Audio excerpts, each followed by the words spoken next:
Good day, folks, and welcome to review number 66.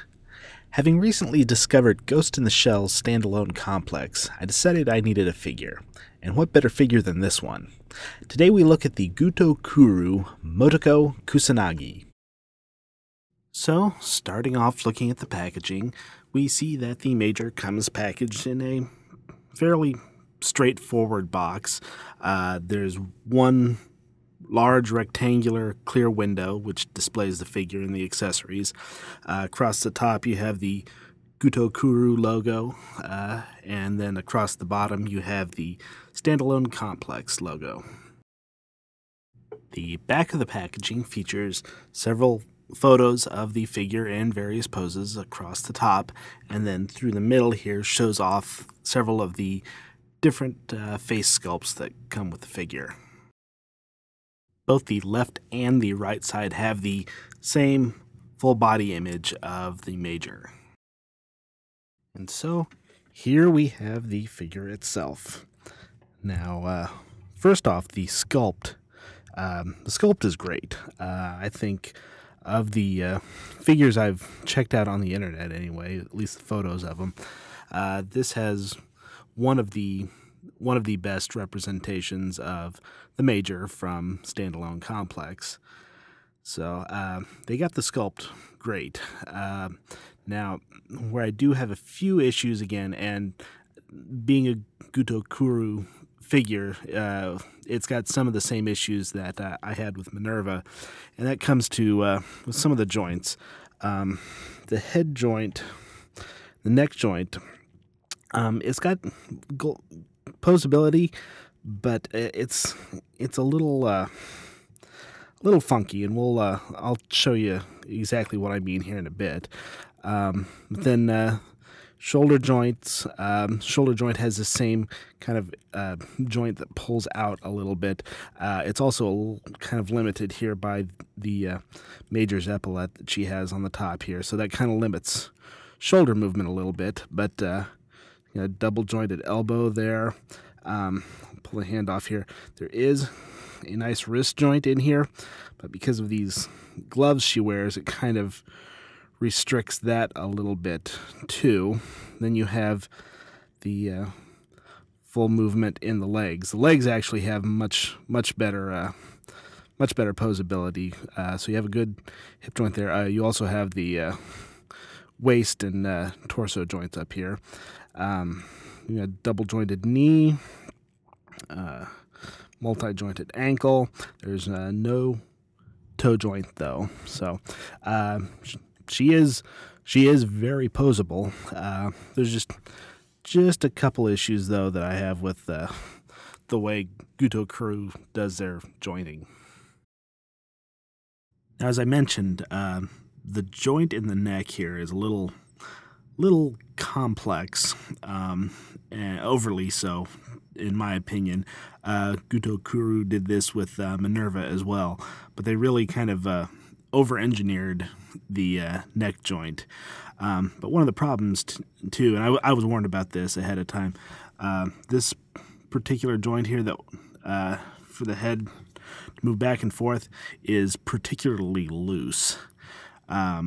Now, I believe all I need to do for this, what I've been told, is you can pull this out and put a little clear nail polish on it to help strengthen or tighten that up a little bit, and that should solve a lot of the problems with the neck joint. It's a pretty common problem.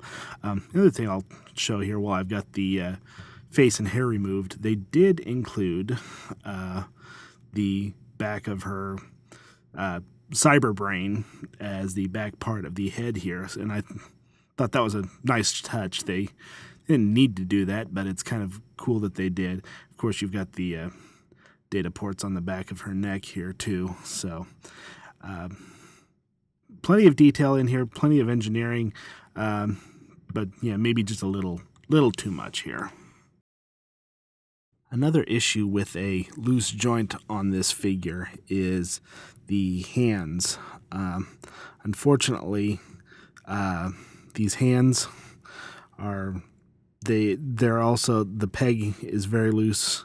There's not a if they'd put a little ball on the end of this rather than just using a simple peg to friction on, I would have been a little happier, especially because these hands with the gloves are a little heftier.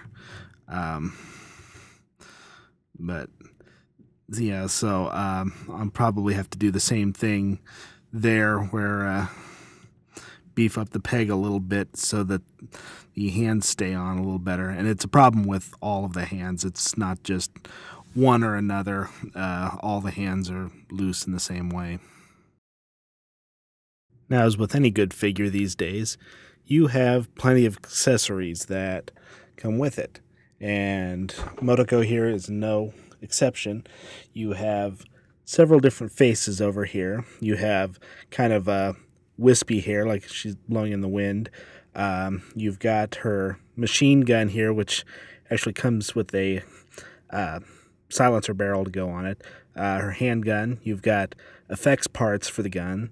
You've got a couple fists, a couple gripping hands. You've got a strap for holding the machine gun here, and you get a figure stand as well with it. So there's no short of accessories that come with this figure. And for comparison's sake here, I have Motoko with Minerva here. And now, when I first got the Minerva figure, I was actually surprised at how big she was compared to most of the other figures I have. Most of what I have are 6-inch figures. So I was really surprised at how big Minerva was, which meant I was even more surprised, really, when I got Motoko to see how big she was compared next to Minerva. But really, if you think about it, I guess they are in scale to each other, since Minerva's supposed to be a little girl. So it's not too far off, but I really wasn't expecting just how big the Motoko figure was going to be. And just for another size comparison here to a figure that's probably a little more common than the Minerva figure, here we have Motoko next to SH Figuarts Kamen Rider Double, and you can just see how big she is. This is actually 6-inch scale here, so you can see she's a good 8 inches tall. So she's a good sized figure.